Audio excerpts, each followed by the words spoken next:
Bonjour, je ne sais pas, vous allez bien. J'ai assisté à cette magnifique exposition dans un mall à Dubaï, au niveau de Jebel Ali pour ceux qui connaissent Dubaï, pour être encore bien précis. Et là, j'ai eu voir le Volkswagen, l'ancien et le nouveau Beetle.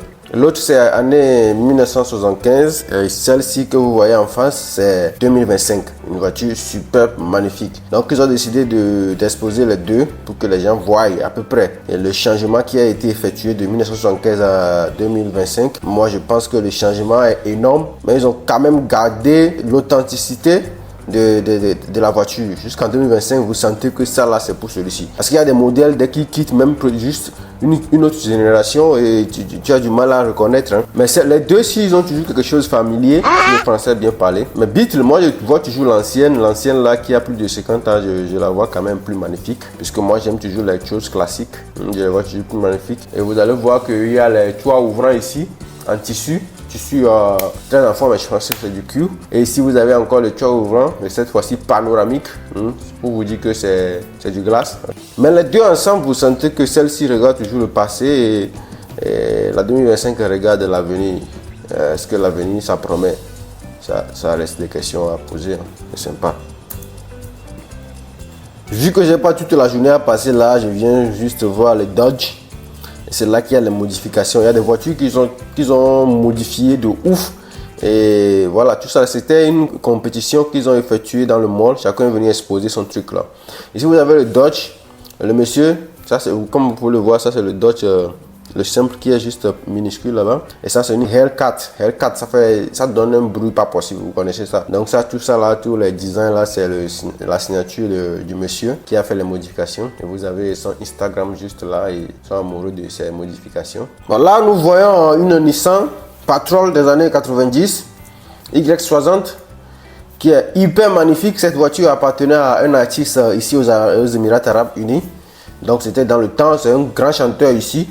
Donc je tais le nom par discrétion, mais c'est un grand chanteur qui fait souvent des tours dans le désert, donc il a besoin d'une voiture comme ça pour aller souvent dans le désert, faire des prestations. Et là, lui aussi, il est venu avec sa voiture très magnifique, avec le président de Tchadja sur la voiture, non, d'Abu Dhabi, je pense, faut pas dire des bêtises. C'est quand même magnifique la voiture, comme vous pouvez le voir, après plus de 20 ans, une voiture qui est encore solide comme ça, avec des suspensions magiques. C'est à féliciter. Donc le monsieur n'a rien apporté comme changement, hein. C'est la voiture est restée comme ça intacte. On revient sur une Mustang 2012 que le monsieur a essayé de modifier, a changé un peu l'arrière avec des nacos. Vous prenez ça comme ça, mais c'est quand même magnifique. Pas grand changement comme modification, mais bon, ça va.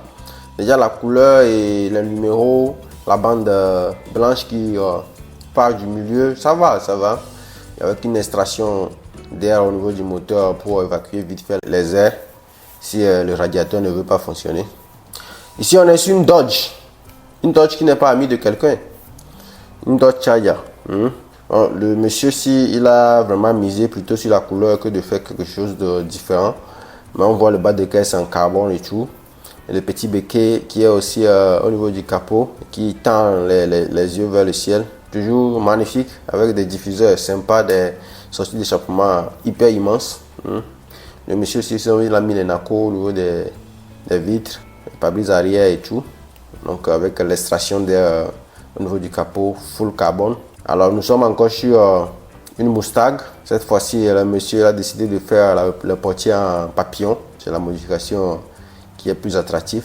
Il y a un casque juste à l'avant, ça veut dire que bon, quand tu veux conduire la voiture, il faut souvent porter des casques. Parce qu'à tout moment, ça peut partir à la vinaigre. Avec une puissance chevaux qui va jusqu'à 400. Avec les designs, ça peut aller. Donc c'est 5.0 litres, hein, le moteur. Alors là, on revient au futur pour voir notre tonton chinois depuis là-haut. Maintenant, je redescends vite fait pour voir.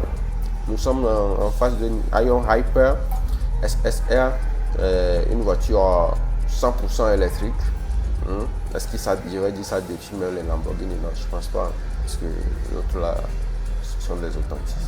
Mais bref, ça fait l'affaire quand même en termes de voiture de sport, ça va, on se plaît pas. Ici, c'est cette Dodge Challenger qui a plus attiré dans tout le monde sur cette exposition. Dodge Challenger qui est vraiment lumineux. Même de loin, tu vois toutes les lumières, on dirait une discothèque. L'arrière plein de baffes, de ouf. Vous imaginez si on allume ça, il y aura seulement le copyright sur la vidéo. Donc on va se calmer. Mais c'est quand même le monsieur, il a pris tout son temps pour faire une modification pareille. Et je l'ai approché, il m'a dit vraiment que ça lui a coûté presque 1 an pour faire cette réalisation, puisqu'il est allé plus loin jusqu'au capot. Il faut vraiment faire les choses pour que le chauffage du moteur ne touche pas les lumières. Il y a des lumières qui sont là-bas en plastique, mais il a mis jusqu'au capot. Vous voyez? Donc ça, c'est à féliciter. Les phares, même en jeu de lumière, tout ça, là, on dirait nous sommes en train déjà de fêter Noël. Monsieur, il a tapé fort. Il n'y a personne qui est passé sans regarder la voiture. Tout le monde a fait un tour, a pris une vidéo comme ça. Même si tu n'aimes pas les voitures, ça, c'est un travail phénoménal. Et puis, il a changé aussi les portières, qui est devenu les portières papillons. Vous connaissez Dodge Challenger qui est avec des portières normales d'habitude. Donc ça, c'est la représentation minime que vous avez sur la voiture. Le monsieur il est allé jusqu'au bout. L'intérieur de la voiture, l'extérieur, les gens, tout partout il y a la lumière. Et puis il y a les gens qui viennent filmer. Même si tu n'aimes pas la voiture, tu vas sauf que filmer ça. Bon, on revient sur la petite Dodge aussi qui est à côté. C'est parce que l'autre là est déjà magnifique, on va plus regarder les autres. Donc celle-ci aussi, vue d'en haut, magnifique.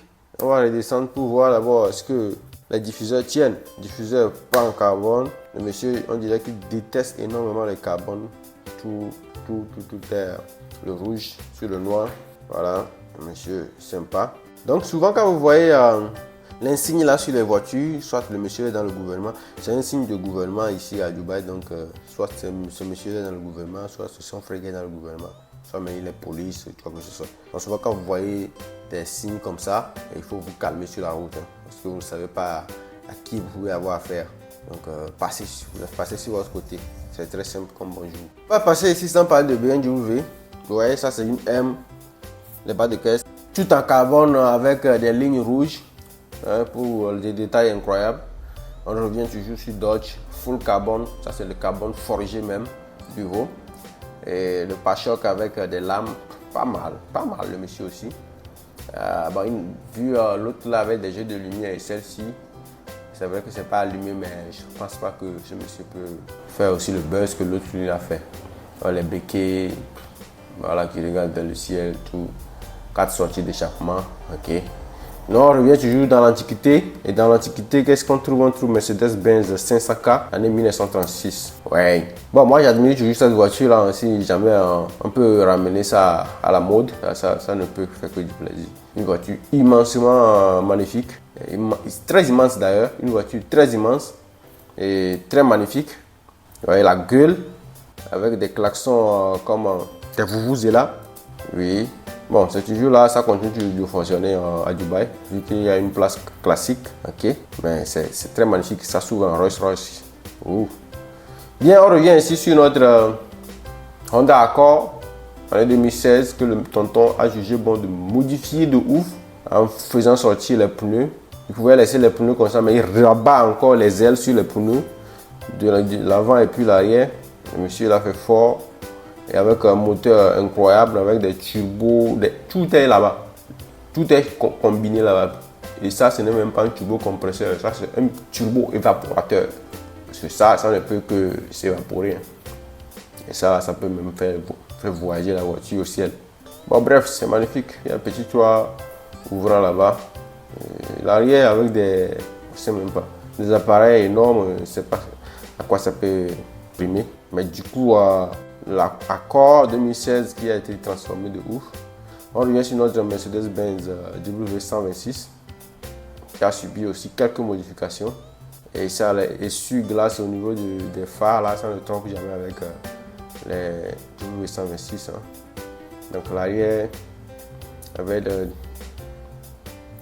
des ailerons extravagants.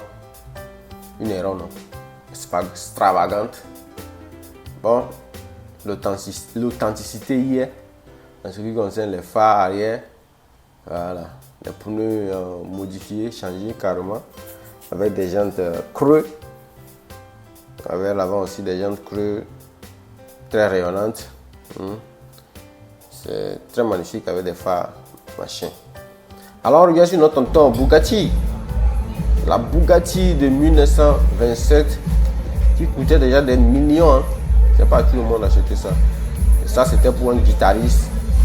Le guitariste, je pense que c'est un Congolais. Moi, je rigole.